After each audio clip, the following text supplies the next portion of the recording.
민주당 일각에서 네이버 등 포털기사 배열 기준에 정부가 관여할 수 있도록 하는 법안을 발의했는데, 이에 안철수 국민의당 대표가 전두환 때 보도지침이 떠오른다며 문재인 대통령 찬양 기사를 제일 잘 보이는 위치에 선정할 수 있게 된다고 꼬집었습니다. 또 제1야당인 국민의힘의 차기 대표를 묻는 여론조사에서 유력 주자인 주호영 전 원내대표와 김웅 의원을 제치고 나경원 전 의원이 1위를, 이준석 전 최고위원이 2위를 차지하여 주목되고 있습니다. 지난달 외식 물가가 22개월 만에 가장 큰 폭으로 오른 것으로 나타났습니다. 죽의 경우 쌀값의 영향으로 가장 상승폭이 높은 7.6%, 햄버거와 생선의 가격도 6%가량 올랐으며 서민들이 즐겨 먹는 김밥과 짜장면, 떡볶이, 치킨 등도 2에서 4%가량 상승한 것으로 조사됐습니다. 이는 농축수산물 원재료비, 임차료, 운영비의 상승과 지난해 코로나로 음식 가격을 올리지 못하던 기저효과의 목도 큰 것으로 분석되고 있습니다. 인도 내 코로나가 무서운 속도로 확진하는 가운데 교민들의 국내 입국을 제한해야 하는 것이 아니냐는 의견들이 일부 전문가 사이에서 나오고 있는데요. 정부는 이에 대해 불가능하며 실효성이 낮다는 입장을 밝혔습니다.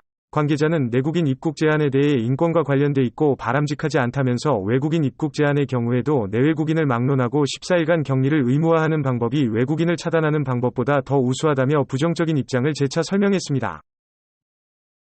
월요일인 오늘은 오전 수도권부터 강원, 충청, 경북권까지 비가 확대되어 수도권과 강원 남부는 밤에 비가 그치겠고 충청권과 경북권은 내일 새벽까지 비가 이어지는 곳이 있겠습니다. 아침 기온은 어제보다 살짝 높고 낮 기온은 서울 16도 등 어제보다 낮겠습니다.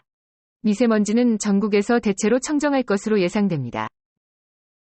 제페토, 로블록스 같은 이름 들어보셨나요? 현실이 아닌 가상공간에서 자신의 아바타를 만들어 이곳에서 학교, 카페, 영화관 등을 다니며 시간을 보내는 메타버스 플랫폼 서비스들입니다.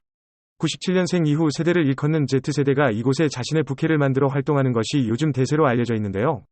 사람이 붐비다 보니 유명 아이돌 팬사인회가 이 메타버스에서 열리기도 할 정도라고 합니다. 이에 유튜브 등 활동하던 인플루언서들이 다음 플랫폼으로 메타버스를 꼽아 선점해야 한다는 분위기가 감지되고 있다고 합니다. 유럽연합 집행위원회가 미국 제약사 화이자와 독일의 바이오엔테크사가 공동 개발한 코로나19 백신 18억 회분을 오는 2023년까지 추가로 공급받는 계약에 합의했습니다. 금액으로 따지면 약 47조 원가량이라고 하는데요.